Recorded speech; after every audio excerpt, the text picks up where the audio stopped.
Cette émission qui vous aide à comprendre un certain nombre de choses relatives évidemment à la société gabonaise. Cela peut concerner naturellement des questions politiques, des questions sociales, des questions de société également. Et pour ce numéro, vous êtes naturellement les bienvenus et nous allons avoir sur ce plateau deux invités exceptionnellement, le problème étant suffisamment important. Il s'agit d'une question de litige foncier, un litige qui oppose la famille Fourne à un sujet asiatique propriétaire d'une SCI, une société immobilière, une affaire qui justement fait parler d'elle depuis pas mal de temps déjà et nous allons tenter de démêler les chevaux avec l'avocat conseil de la famille. Il s'agit de maître Farafina Boussougou Boumbine et le responsable de la famille, le chef de la famille, comme on peut l'appeler évidemment. Il s'agit de monsieur Aubin Jean-Claude Fourne Obassani. Avec eux, évidemment, nous allons tenter de comprendre ce qui oppose évidemment la famille à ce sujet asiatique qui se dit désormais propriétaire des lieux et qui a tenté un certain nombre d'actions sur le terrain il y a quelques jours, on va le dire. Et nous allons le comprendre dans cette émission. Monsieur Fourne Obassani, Aubin Jean-Claude, vous êtes le chef de la famille Fourne et on suppose bien que vous êtes l'aîné de cette famille. Le litige naît de quoi exactement? Le litige foncier qui nous oppose à la SCI Shanghai, c'était une affaire de vente. Au début, on devait vendre, on avait proposé mettre à la vente des biens immobiliers avec des conditions. 45 jours pour le positionnement du compte, s'ils sont d'accord. Mais hélas, 45 jours après, rien n'a été fait. Donc, nous avons retracté. Donc, mon père, de son vivant, avait retracté en écrivant au notaire à l'époque pour dire, n'ayant pas reçu la somme convenue, je renonce à la vente. Et affaire pour nous classer. Suite à la mort de mon père en 2008, ils reviennent à la charge. Et là, nous ne comprenons pas pourquoi. Parce que du vivant du vieux, ils n'ont jamais relancé. Ils ont accepté, le truc est resté comme ça, et pendant. Et maintenant, à la mort du vieux, ils nous relancent sur ce sujet. Un problème qui pour nous était déjà classé. Voilà. Le problème est classé. Est-ce que finalement, lorsque le problème est classé, vous aviez été en accord avec votre père, puisqu'il y avait ce qu'on peut appeler ici promesse de vente? Voilà, évidemment, il y avait une promesse de vente non respectée par la partie adverse. Donc, pour nous, il n'avait plus de problème, puisque ça n'a pas été respecté. Donc, pour nous, l'affaire était déjà clos, puisqu'ils n'ont jamais payé. Ils n'ont jamais reversé un franc que ce soit pour la vente. Alors, si on comprend bien, sur quoi se base-t-il aujourd'hui pour, évidemment, brandir leurs droits sur la propriété qui est aujourd'hui, qui est toujours aujourd'hui la vôtre? Bon, pour ça, je vais laisser le maître rentrer dans les détails. D'accord. Maître? Oui, très bien. Je vous remercie, monsieur. Le problème est suffisamment grave parce que vous vous retrouvez aujourd'hui devant, et je pèse bien mes mots, devant ce qu'on peut appeler une expropriation pour cause d'utilité privée. Les décisions de justice qui ont été rendues sont toutes orientées vers le dépouillement des héritiers fournes de leurs biens. Vous savez, avant le jugement du 18 décembre 2012, qui avait ordonné la vente forcée des biens litigieux, la SCI Shanghai avait à plusieurs reprises tenté de se faire attribuer les biens par ce qu'on appelle dans le langage judiciaire une ordonnance sur requête. Et il y a eu au moins 2 présidents ou 2 vice-présidents du tribunal de première instance de Libreville qui ont signé des ordonnances sur requête portant transfert de la propriété des biens litigieux au profit de la SCI Shanghai. Voilà, maître, il faut justement préciser que les biens dont il est question ici, ce sont des bâtiments où il y a des locataires et ces bâtiments se trouvent dans la zone nord de Libreville, au quartier Sablière précisément. Tout à fait. Donc, ayant échoué dans cette tentative de transférer de façon forcée les biens par ordonnance sur requête, la SCI Shanghai a cette fois-ci, fin 2011, début 2012, saisi le tribunal de Libreville pour l'exécution forcée des promesses de vente, parce qu'il y en avait eu 2. Le tribunal s'est prononcé le 18 décembre 2012 et dans son dispositif, le jugement disait que la promesse de vente des biens immobiliers sis à la Sablière devait être exécutée de façon forcée, en passant par le notaire. C'est-à-dire que le jugement disait: nous faisons injonction au consort fourne d'aller passer l'acte, d'aller signer l'acte définitif de vente auprès du notaire. Mais au jour où je vous parle, aucun notaire n'a jamais signé aucun acte définitif de vente des biens litigieux. C'était un préalable. C'est-à-dire qu'avant la mutation au niveau de la conservation foncière, le préalable était la signature d'un acte définitif de vente devant le notaire. Cet acte n'a jamais été signé, c'est important. Voilà. N'a jamais été signé par la famille. Ni par la famille. Bien sûr, pour que l'acte soit signé, il faut qu'il y ait le vendeur et l'acheteur. Le vendeur et l'acheteur, voilà. Et il y a des raisons pour lesquelles les vendeurs, entre guillemets, n'ont pas vendu, les promettants, parce que les conditions de la promesse de vente n'avaient pas été remplies. Notamment la partie adverse qui n'avait pas respecté ses engagements. Bien sûr. Alors, mais pourquoi cet acharnement? C'est le passage en force, vous savez, c'est pas propre aux Gabonais, mais les Bantous aiment les raccourcis, vous savez. Pourquoi je le dis? Pour une raison simple, c'est que il y a 2 matières dans le droit positif gabonais où l'exécution forcée est interdite. L'exécution forcée des décisions de justice est interdite dans 2 matières. Il s'agit de l'état des personnes et de l'immatriculation foncière. Je m'explique. Si vous avez un jugement du tribunal qui dit que désormais vous allez vous appeler Chaka, vous pouvez être intéressé, mais d'autres personnes autour de vous peuvent s'opposer à cette appellation.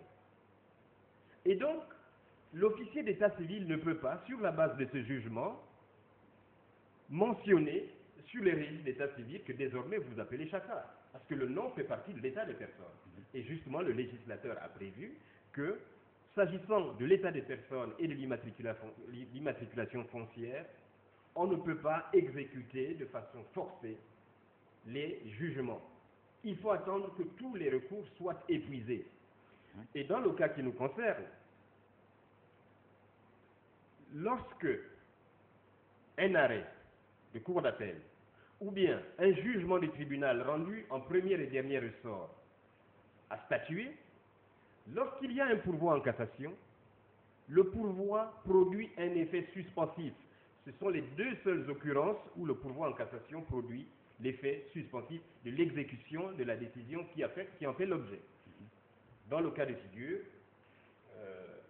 il y a eu un arrêt du 10 mars 2014 qui confirmait un jugement du 18 décembre 2012 et les héritiers fournes ont formé pourvoi en cassation contre cet arrêt du 10 mars 2014.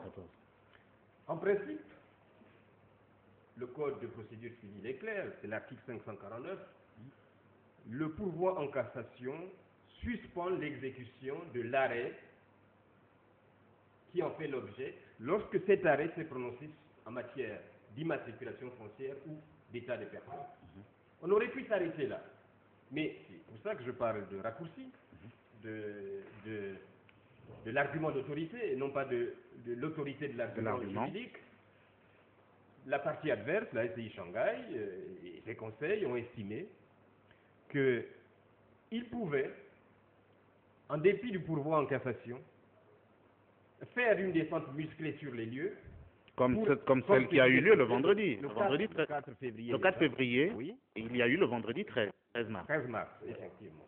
Malgré le pourvoi en cassation, la loi vous dit, et la loi le dit à tout le monde, à tous les Gabonais, à tous ceux qui résident sur le territoire de la République, que lorsqu'il y a un pourvoi en cassation concernant l'immatriculation foncière,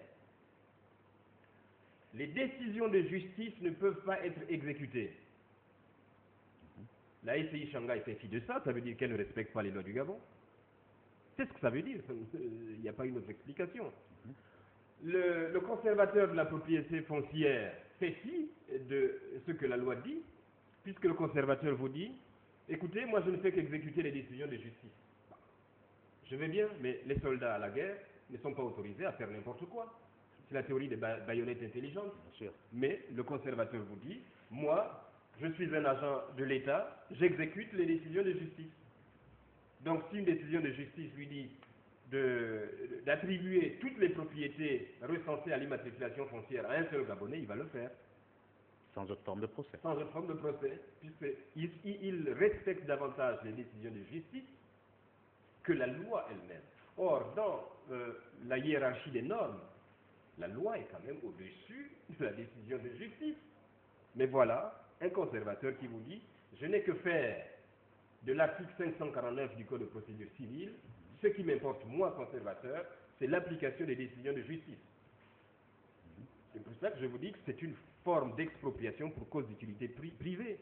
Il faut donc s'interroger sur les motifs qui conduisent les juridictions, l'administration, c'est-à-dire la conservation foncière, à suivre comme un seul homme les demandes et les injonctions, je suis obligé de parler ainsi, de la SCI Shanghai. Voilà. C'est le scandale. Voilà. Alors, M. Fourne, on peut évidemment comprendre que si vous en arrivez là, c'est bien parce qu'il y a un ras-le-bol, puisqu'on comprend aisément que c'est une affaire qui ne date pas maintenant et que vous avez porté l'affaire sur la place publique, notamment dans les organes de presse.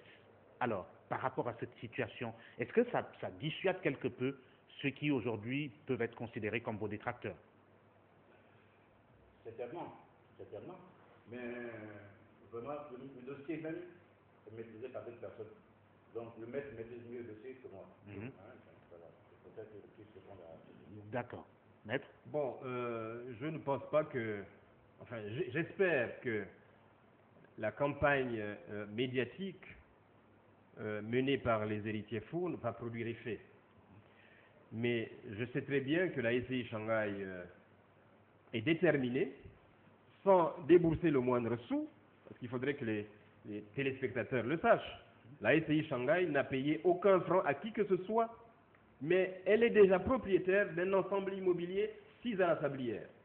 Avez-vous jamais vu, en droit gabonais, ou même dans le quotidien des Gabonais, quelqu'un devenir propriétaire sans avoir, au terme d'un contrat d'achat-vente, sans avoir déboursé le moindre sou? C'est ce qui s'est passé. Et c'est ce qui s'est passé. Le Chinois, enfin la SCI Shanghai, n'a jamais versé aucun franc à qui que ce soit, ni aux notaires, ni aux héritiers Fourne. Mais, par la magie de l'administration judiciaire, la SCI Shanghai est devenu propriétaire. Et c'est sur la base des décisions de justice, qui sont hautement contestables, que la SCI Shanghai fait des descentes sur les lieux pour adresser des injonctions aux locataires, pour violer leur intimité, parce que l'huissier agit parfois au-delà des heures légales, c'est-à-dire après 18 heures, il va le samedi ou le dimanche, tout cela est interdit par la loi. Et ce qui est important, c'est que, ayant conscience de cela, c'est très récemment que l'huissier de justice a adressé une requête au président du tribunal pour être autorisé à agir les jours fériés, les dimanches et même les jours ouvrables, mais après 18 heures. Est-ce que c'est prescrit par la loi? La loi prescrit que l'huissier de justice peut être autorisé à agir après 18 heures ou les jours fériés. Mais il faut une autorisation du tribunal.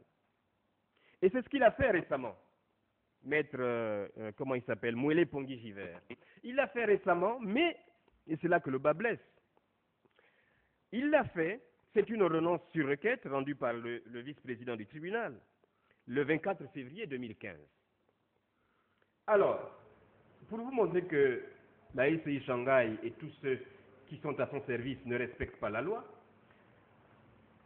je voudrais faire simplement une analyse superficielle de l'ordonnance sur requête du 24 février 2015.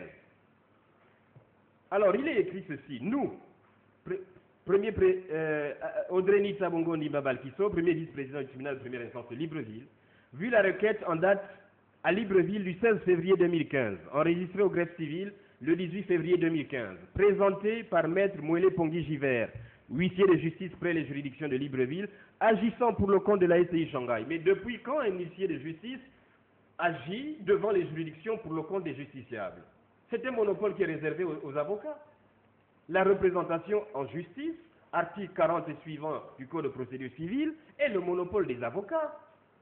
Depuis quand un huissier de justice peut agir pour le compte d'un Gabonais ou d'un Chinois ou d'un Français devant les juges gabonais? C'est interdit. Et le monopole que le Code de procédure civile a réservé aux avocats, qu'est-ce que l'huissier en fait? Qu'est-ce que le président du tribunal en fait?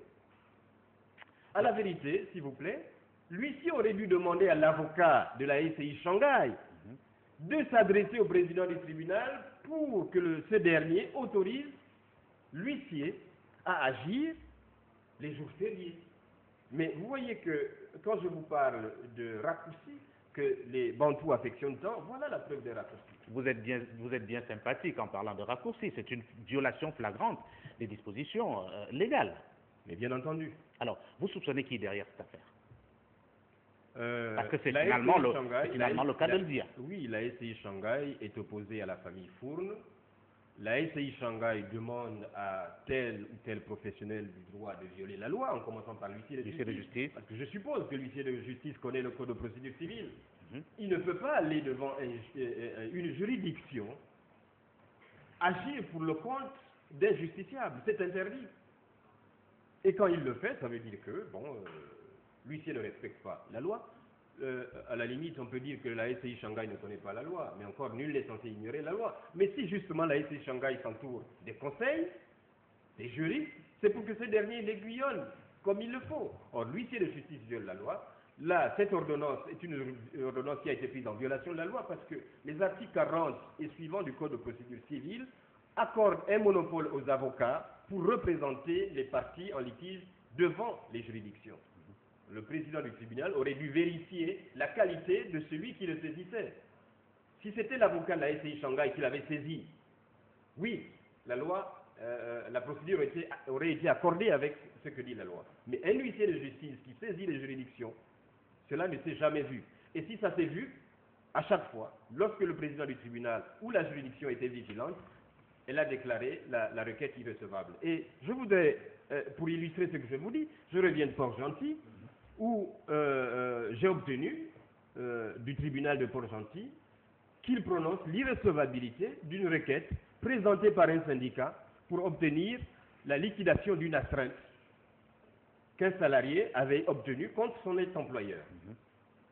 Alors, comment jugez-vous aujourd'hui l'attitude de l'administration judiciaire qui, évidemment, s'illustre dans un autre cas de violation flagrante des dispositions réglementaires en ce qui concerne, et là on parle d'un cas de spoliation avérée. Comment voyez-vous cette attitude?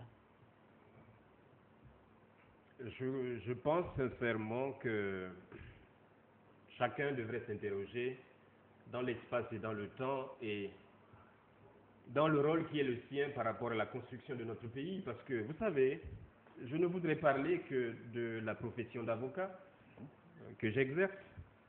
L'avocat défend les dossiers, défend les causes, mais l'avocat doit être le premier défenseur de la loi. Aucune cause ne peut être au-dessus de la loi. On ne peut pas se contenter de défendre nos clients, fût-ce au mépris et au détriment de la loi. On est d'abord juriste avant d'être avocat, avant d'être magistrat, avant d'être huissier, avant d'être notaire. Et si nous oublions le droit pour contenter nos clients, sachons qu'en oubliant le droit, nous oublions notre pays. Parce que la loi est un bien public.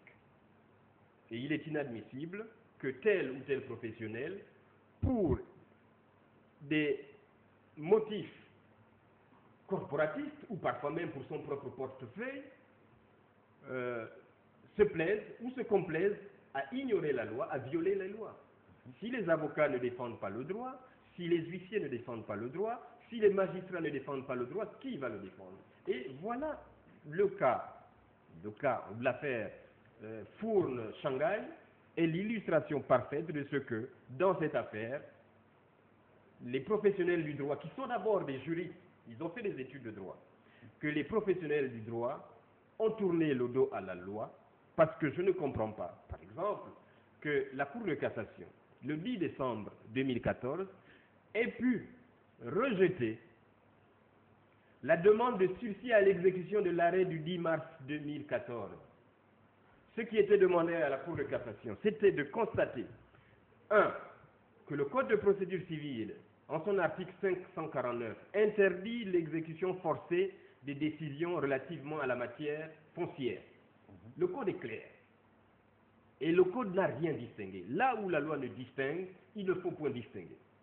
Les juristes savent, les magistrats, quels qu'ils soient, quel que soit le degré, quelle que soit la juridiction où ils travaillent, savent que le Code de procédure civile interdit l'exécution forcée de tout ce qui a rapport à l'immatriculation foncière. En dépit de cette connaissance, la Cour de cassation, disais-je, le 10 décembre 2014, a rejeté la demande de sursis à exécution, de défense à exécution. Mais c'est incroyable. C'est incroyable. Notons quand même qu'il s'agit de 27 héritiers. Monsieur Fournes. Je dirais plus, c'est 27 descendants. Descendants. Mais oui. c'est plus de 300 personnes. La famille Fournes, c'est plus de 300 personnes du nord au sud, de l'est à l'ouest du Gabon. Parce qu'il ne faut pas compter seulement les descendants directs, il faut compter aussi les petits-fils, les arrière-petits-fils, et ainsi de suite. C'est quand même, passez-moi l'expression, un bataillon de plus de 300 personnes. Et ce n'est pas rien. Et lorsque on veut leur arracher les biens laissés par leur auteur, c'est quand même scandaleux. Parce qu'il s'agit bien de ça. Sous couvert de justice, on veut leur arracher des biens immobiliers. Voilà. Et le fait de vouloir arracher, on note bien que si ils en sont à violer continuellement les dispositions légales, cela suppose qu'ils ne risquent pas de lâcher prise. Est-ce qu'il a été, par exemple, question de négociation finalement entre la famille et la SCI pour voir, parce qu'à l'évidence, le problème qui se pose, c'est que effectivement, ils veulent spolier, et qui dit spoliation dit sans contrepartie.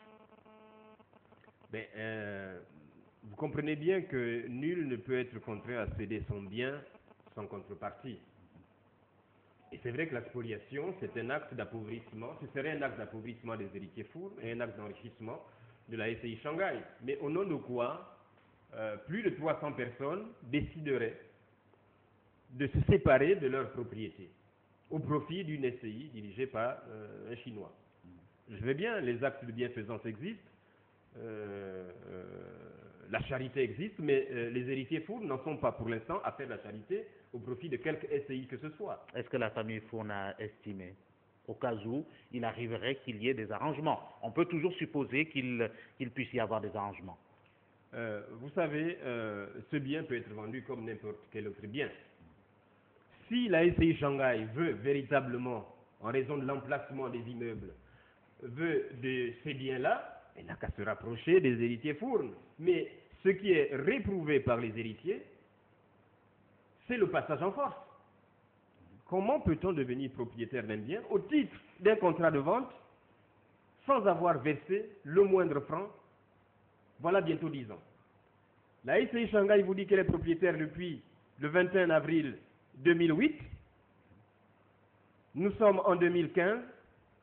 Et en près de 10 ans, la SCI Shanghai estime qu'elle peut devenir ou qu'elle est devenue propriétaire, c'est ce que le jugement lui a dit, c'est ce que l'arrêt de la cour d'appel lui a dit, qu'elle est devenue propriétaire. Et pendant ce temps, qui percevait les loyers? Ah, heureusement que les héritiers Fournes ne se sont pas laissés faire. Les héritiers Fournes continuent de percevoir les loyers malgré l'obstruction de la SCI Shanghai. Parce que, figurez-vous, et c'est là que je vous dis que la loi est violée allègrement, le jugement du 18 décembre 2012 dit deux choses extraordinaires. Il dit que la SCI Shanghai est désormais propriétaire, exécution forcée de la promesse de vente. Mais le même jugement vous dit que les loyers doivent être séquestrés. Le séquestre est une mesure d'administration provisoire, c'est une mesure conservatoire qui indique que, en présence d'un litige relativement à la propriété du bien, on ne sait pas si c'est Shanghai qui est propriétaire, on ne sait pas si ce sont les héritiers Fournes qui vont conserver le bien. Moi, juge, je mets les loyers sous séquestre. Vous comprenez? Comment peut-on être propriétaire d'un bien et être privé de la jouissance des revenus? Parce que les loyers sont les revenus du bien. Absolument. L'immeuble est un bien frigifère. Mais voilà que le jugement vous dit, oui, Shanghai, vous êtes propriétaire, mais vous n'aurez pas les loyers. C'est extraordinaire. Avez-vous vu un jugement pareil? Et ce qui est extraordinaire aussi, c'est que la Cour d'appel, en son arrêt du 10 mars 2014, a confirmé purement et simplement le jugement du 18 décembre 2012. Et ce qui est extraordinaire, et c'est pour ça que je vous parle du passage en force, c'est que par une ordonnance du 20 mai 2014, ordonnance sur requête, c'est-à-dire sans débat contradictoire, la SCI Shanghai a obtenu du président du tribunal qu'il fasse interdiction aux héritiers Fournes de percevoir les loyers, qu'il fasse interdiction aux héritiers Fournes d'accéder à leur propriété, qu'il fasse obligation au greffier en chef du tribunal, qui avait été désigné séquestre, de transférer les loyers qu'il avait perçus à la SCI Shanghai. Mais, chers messieurs, c'est extraordinaire. Comment voulez-vous qu'une ordonnance rendue sur requête puisse modifier le contenu d'un jugement, puisse modifier le contenu d'un arrêt? L'arrêt de la Cour d'appel du 10 mars 2014 vous dit « Je confirme ce que le jugement a décidé ». Le jugement a décidé que la propriété avait été transférée à Shanghai, que les loyers avaient été mis sous séquestre. Mais l'ordonnance, je vous rappelle que le jugement et l'arrêt sont des décisions qui ont été prises dans le cadre de la collégialité. 3 magistrats se sont réunis, ont délibéré, ont estimé que. Mais un seul juge, dans le cadre d'une procédure non contradictoire, estime qu'il peut modifier le contenu et les dispositions d'un jugement confirmé par un arrêt. C'était quand même extraordinaire. Et je voudrais aussi venir sur le passage en force et les violations de la loi. J'ai ici, à la suite de l'ordonnance du 20 mai 2014, dont je viens de parler, j'ai un avis au locataire que l'huissier de justice a adressé à ces derniers, c'est-à-dire au locataire. Allez-y. Vous pouvez la lire pour les téléspectateurs? C'est un peu long, mais voyez... Les parties essentielles. Oui, les parties essentielles, mais je m'en tiens au symbole. Le papier en tête de l'huissier, c'est une balance. D'un côté, il y a loi. Symbolisant la justice. Voilà, loi, code, et en bas, il y a Yahvé. Yahvé, c'est le bon Dieu. Alors, ce qui est extraordinaire, c'est que ce papier vous indique, c'est un papier de l'huissier, c'est l'huissier qui signe. Mais, il vous dit, pour plus d'informations, c'est l'huissier, hein, pour plus d'informations, appelez Maître Guillaume au numéro de téléphone 03 40 07 15. Vous savez qui a signé cet avis, rédigé par l'huissier de justice? Il a été signé pour Maître Givert Moueli Pongué par Maître Guillaume. Maître Guillaume, c'est un clerc d'huissier. Il n'a prêté serment devant personne. Voilà qu'un clerc d'huissier se fait appeler maître. Vous vous rendez compte? Et tout ça, c'est fait sous le sceau de la loi. C'est supposé fait sous le sceau de la loi, sous le sceau de Yahvé. C'est extraordinaire. Personne ne veut respecter les lois. Et quand je vous disais que les Gabonais, les Bantous aiment les raccourcis, j'ai bien peur, mais il faut espérer, hein, il faut croire en l'humain. Mais beaucoup de nos compatriotes sont réfractaires à la loi. Alors, et vous avez la preuve extraordinaire. quelqu'un qui usurpe un titre, une qualification, un titre protégé, parce que maître est une appellation protégée et contrôlée. Voilà qu'un clerc d'huissier, un coursier, se fait appeler maître. Il signe à la place de son patron, pour simplifier et parler de façon triviale.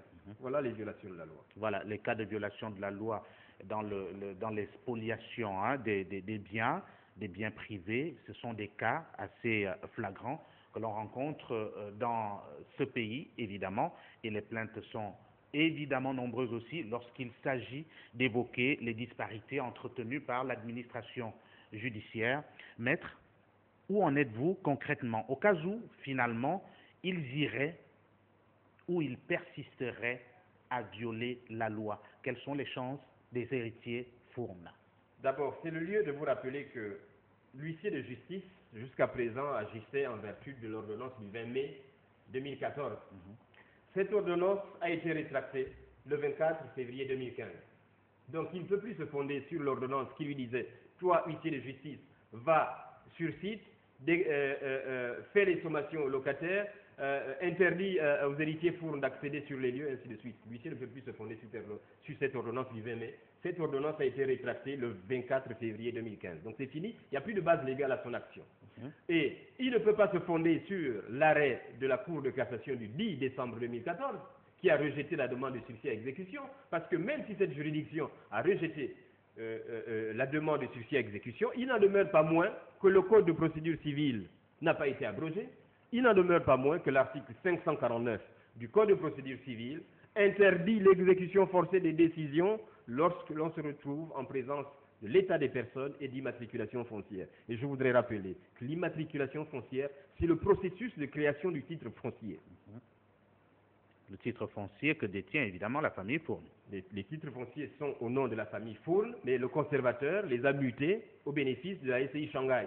Il les a mutés au bénéfice de la SCI Shanghai en violation de la loi, en violation à la limite du jugement du 18 décembre 2012 et en violation de l'arrêt du 10 mars 2014. Pourquoi? Parce que si vous lisez bien ces décisions, le tribunal a forcé les héritiers Fourne à aller signer l'acte de vente devant le notaire, et c'est seulement à l'issue de la signature de l'acte définitif de vente que le conservateur peut procéder à la mutation, à l'inscription sur les livres fonciers.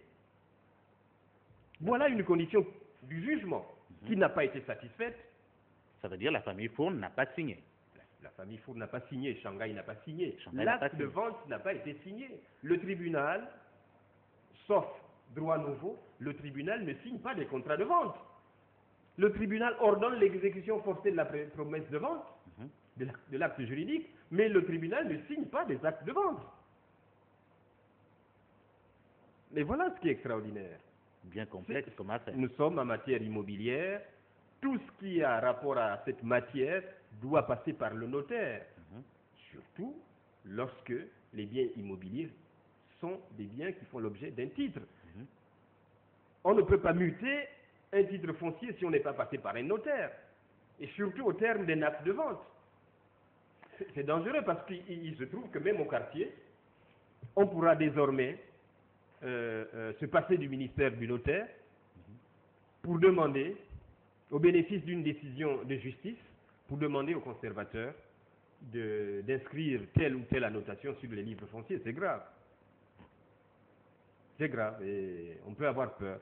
Voilà, on peut avoir peur, on devrait à la limite avoir peur si évidemment les citoyens peuvent se plaindre d'une administration judiciaire qui évidemment agit selon qu'elle ait en face d'elle des gens qui à la limite ont plus de poids que d'autres justiciables, et c'est à plaindre, évidemment, maître. Alors, est-ce que la famille Fourne, quelle est la position on imagine bien que la famille Fourne s'est adressée également à un notaire.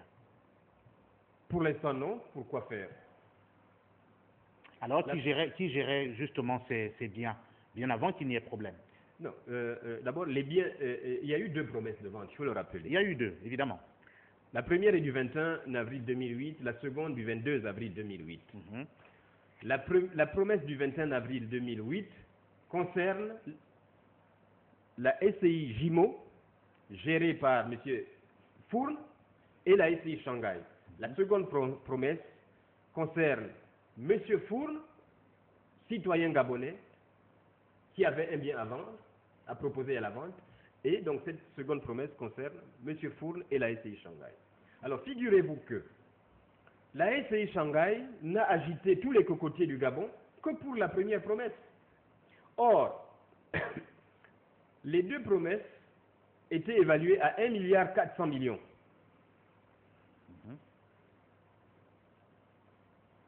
La SCI Shanghai devait rapporter la preuve dans le délai de la promesse qu'elle avait obtenu un crédit auprès de la BICIG.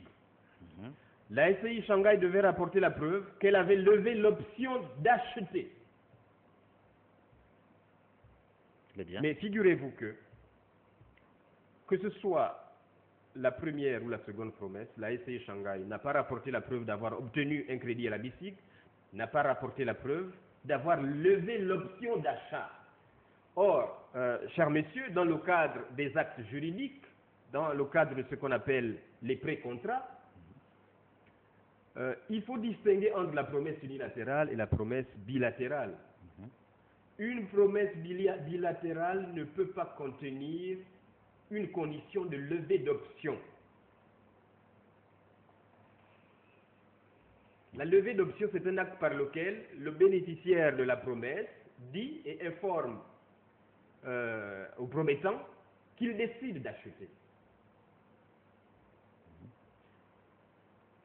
Et la clause relative à la levée d'option n'existe que dans les promesses unilatérales. Parce que dans les promesses bilatérales, synalagmatiques, cette condition ne peut pas y être insérée.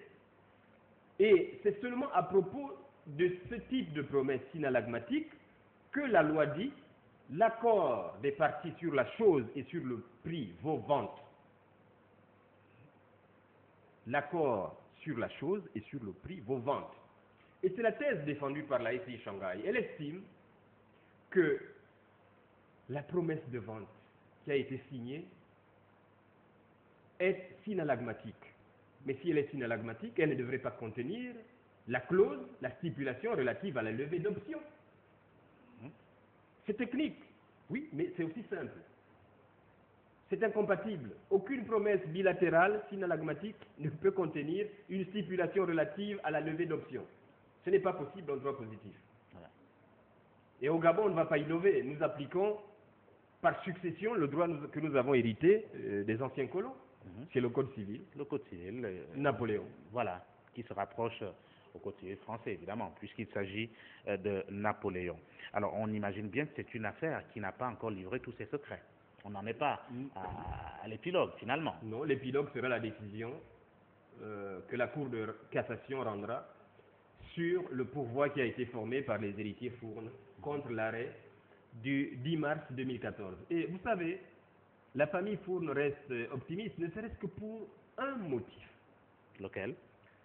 C'est que l'arrêt du 10 mars 2014 a été rendu alors que ce qu'on appelle dans le jargon judiciaire la mise en état n'était pas clôturée. La mise en état, c'est l'instruction de l'affaire devant le juge civil.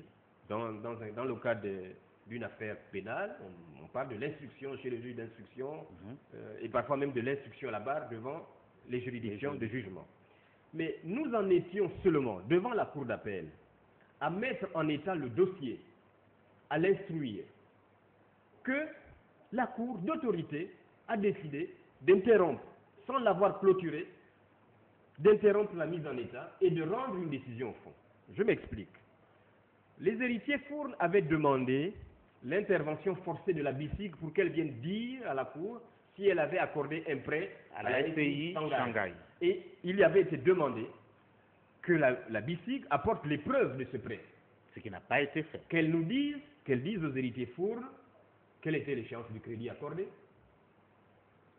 à combien s'élevaient les agios, et ainsi de suite. Enfin, nous avons tous, à un moment ou un autre de notre vie, emprunté de l'argent auprès des banques. Et nous savons quel est le protocole qui est mis en place. Donc nous demandions à BICIG de venir éclairer la Cour sur le protocole qui avait été mis en place pour accorder un crédit à BICIG, à Shanghai. Nous avons plaidé cette demande d'intervention forcée. La SCI Shanghai s'est opposée à l'intervention forcée de la BICIG.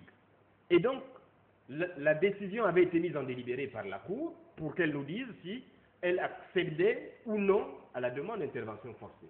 C'est seulement ce qui avait été plaidé. Le fond du dossier n'avait pas été plaidé. Vous savez ce que la Cour a fait? La Cour s'est prononcée sur le fond du litige. Alors que nous n'avions pas terminé d'apporter les preuves, d'argumenter, et ainsi de suite. N'est-ce pas de la tricherie? Bien regrettable. Est-ce que vous pensez, dans le cadre par exemple d'un procès pénal, que le tribunal ou la Cour puisse rendre une décision alors que ni les avocats n'ont plaidé, ni le ministère public n'a fait ses réquisitions? C'est ça l'instruction du dossier. Eh bien, dans le cas de figure, la Cour d'appel, le 10 mars 2014, s'est prononcée sur le fond du litige, alors qu'elle devait simplement régler ce qu'on appelle un incident d'instance, c'est-à-dire accepter ou non la demande d'intervention forcée de la BICIG. Donc ce dossier est litigieux. Nous attendons, pour revenir à votre question, la décision de la Cour de cassation. Nous l'attendons avec optimisme et nous savons très bien qu'il y a là-bas, au niveau de la Cour de cassation, des magistrats chevronnés, hors hiérarchie, tous, ou presque, sont hors hiérarchie, donc ils connaissent et maîtrisent le droit. En restant optimiste, vous êtes sûr que la décision peut vous être favorable? Si nous n'avions pas cette conviction, nous n'aurions pas fait le pourvoi. Il s'agit de la même administration judiciaire. Oui, mais l'administration judiciaire, c'est appliquer le droit. Voilà. C'est sa fonction. Les magistrats ne sont pas là pour autre chose. Ils sont là pour dire le droit. Trancher les litiges en disant le droit. Voilà l'office du juge. Et que deviennent finalement les locataires qui ont été sans cesse perturbés dans leur intimité? Les locataires sont perturbés, c'est vrai. Et il serait souhaitable justement que la Cour de cassation se prononce vite pour éclairer tout le monde, pour éclairer chacun sur ses droits, les locataires, pour éclairer la famille Fourne, pour éclairer la SCI Shanghai, pour éclairer le conservateur aussi. Voilà. Voilà une situation bien complexe qui, en rapport avec l'administration judiciaire, pousse à se poser pas mal de questions justement sur les rendus de justice, alors même que le droit doit être respecté et que finalement tout justiciable doit faire valoir ses droits auprès de l'administration judiciaire. Ça, il faut le dire et le rappeler ici. Ce cas de spoliation qui n'est pas le premier du genre en République gabonaise. Des cas sont énormes. Peut-être bien que certains n'ont pas autant de force que la famille Fourne pour pouvoir aller et pousser les procédures au point d'avoir gain de cause. Mais il faut tout de même rappeler que ce qui se passe aujourd'hui entre la SCI Shanghai et les héritiers Fourne est bien connu des Gabonais, mais que l'administration judiciaire doit lire le droit, absolument, pour effectivement rassurer les uns et les autres sur la crédibilité de cette administration. Maître, nous tirons vers la fin de cette émission, peut-être rappeler un certain nombre de faits à tous nos téléspectateurs sur cette affaire qui oppose la SCI Shanghai à la famille Fourne. Très bien. Je dirais très peu de choses. D'abord, que ce litige est né d'une interprétation différente de deux promesses de vente. Figurez-vous que la promesse de vente qui avait été signée entre M. Fourne, père, et la SCI Shanghai n'a pas fait l'objet d'une demande d'intervention forcée, d'une demande d'exécution forcée. C'est curieux. Alors que cette promesse-là n'a pas été rétractée, on se demande pourquoi, près de 10 ans après, la SCI Shanghai ne cherche pas à acheter, n'invite pas les héritiers Fourne à aller devant le notaire pour signer l'acte définitif de vente. Et on se demande pourquoi, alors que la SCI Shanghai, dans sa requête, avait demandé l'exécution forcée des deux promesses, pourquoi le tribunal ne s'est prononcé que sur une seule promesse? La promesse qui concerne les biens de la sablière. Pourquoi?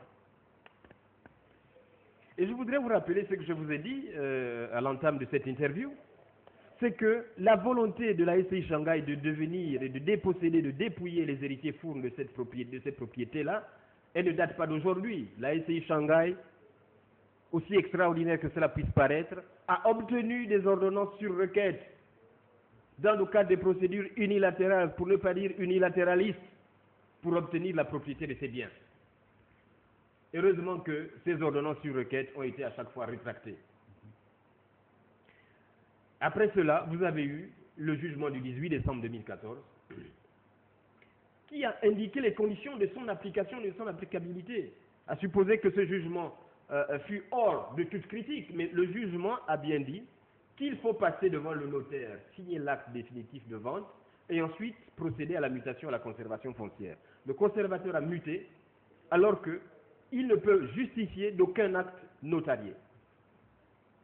Et enfin, il faudrait que vos téléspectateurs sachent qu'il y a un pourvoi en cassation contre l'arrêt confirmatif de la Cour d'appel en date du 10 mars 2014. Ce pourvoi en cassation suspend l'exécution.